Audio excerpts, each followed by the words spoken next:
Is that the librarian? I guess so. How are the Dark Ages going to have anything to do with us? Excuse me.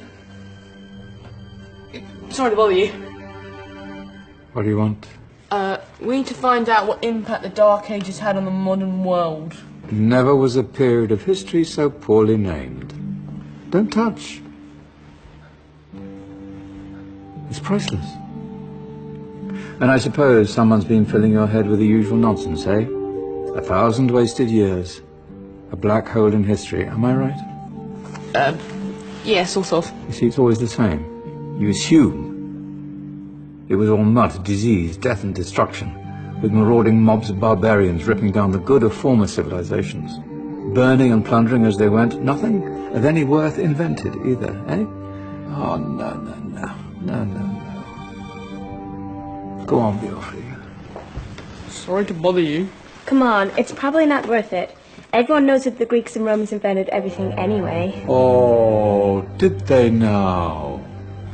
And you're sure about that, are you? You know, I might just have something for you. He seems to be up for the task.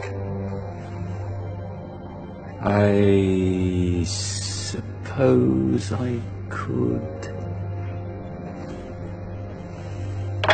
Follow me. I've got just the book for you.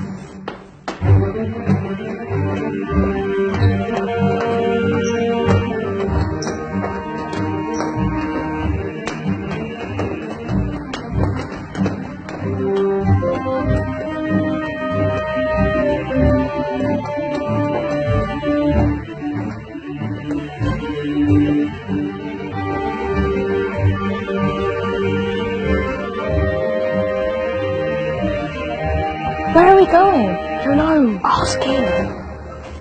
Excuse me. Where are we going? From darkness into light, my young friend. From ocean onto land. There are things you should know. Oh, yes, indeed. Yes, indeed.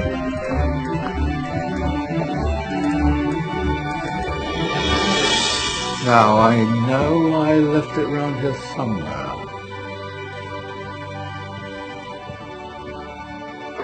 Ah, here it is. Now, take a look. If you dare.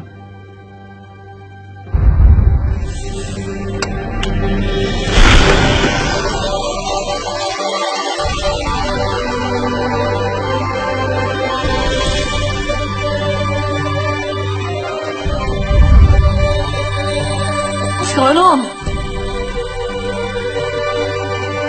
Welcome to the Dark Ages, or as it should be known, the Golden Ages. Who are you?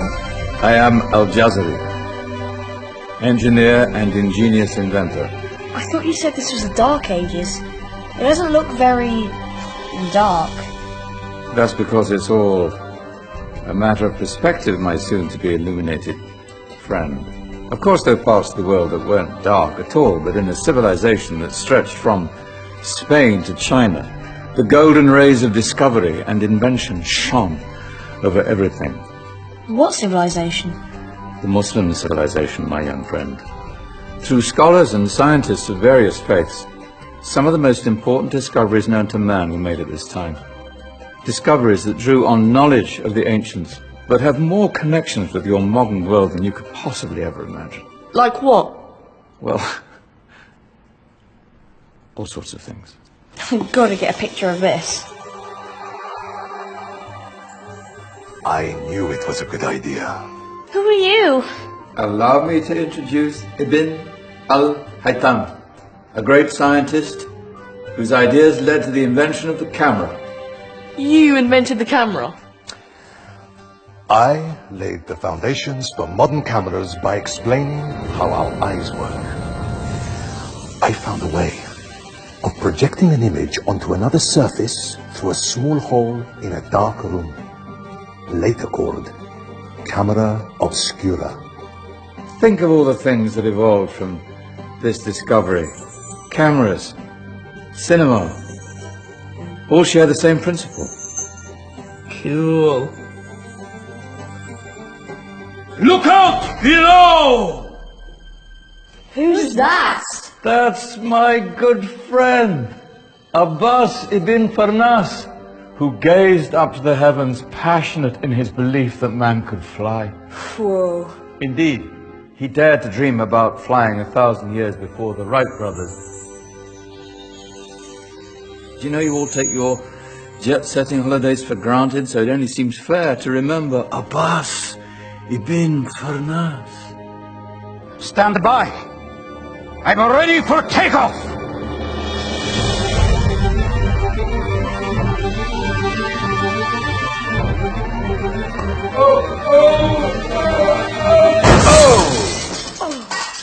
You did forget one thing, though. A tail, useful for landing. My back! Is there a doctor in the house? Did someone call? Ah, my old friend, why don't you introduce yourself to my young guests? I am Abul Qasim al-Zahrawi. Many call me the father of surgery. Did you actually do surgery back then? Of course we did. In fact, many of the surgical tools that I invented are still used in your modern hospitals. Excuse me, the patient needs my attention. Scalpel? I think I may need some stitches. In that case, I'll use catgut. Catgut? From the gut of animals. Perfect for stitching up internal wounds. Your surgeons are still using it today. Sorry, mustache.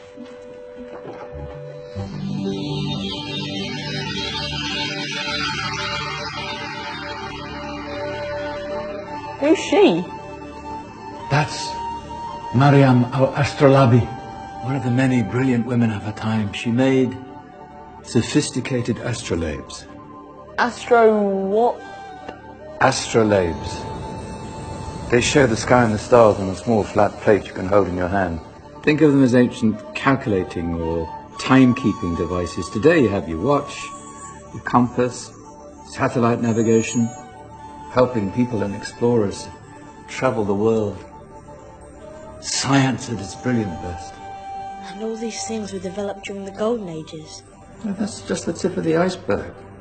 There were thousands of other inventions covering all areas of life, and in the years that followed, their influence spread across the whole of medieval Europe. So you see, it wasn't so dark after all.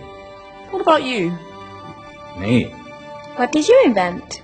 Well, I don't want to be big-headed, but I made some groundbreaking advances in engineering. I suppose my most significant discovery converted rotary motion into linear motion using a crank and connecting rod. It's essential in pumps and engines. In fact, I've no idea how the Industrial Revolution could have happened hundreds of years later without such a device. Not that I ever get the credit I deserve.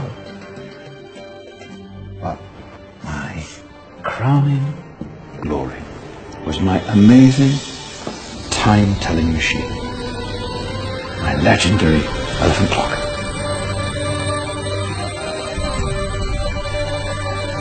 It's a clock. Yes. Dozens of components collected from different cultures around the world. Indian, Greek, Arabian, Egyptian, Chinese. Wow. A United Nations clock. That is pretty cool. Does it actually tell the time? Wow, yes, of course. If it wasn't for me, thousands of people would be late for everything. Speaking of time, we better get you back. And remember, spread the word. This was a golden age, and I've only shown you a tiny part of this wondrous time. There are countless other scientists and inventions directly connected to your modern world. You're just going to have to find out for yourselves.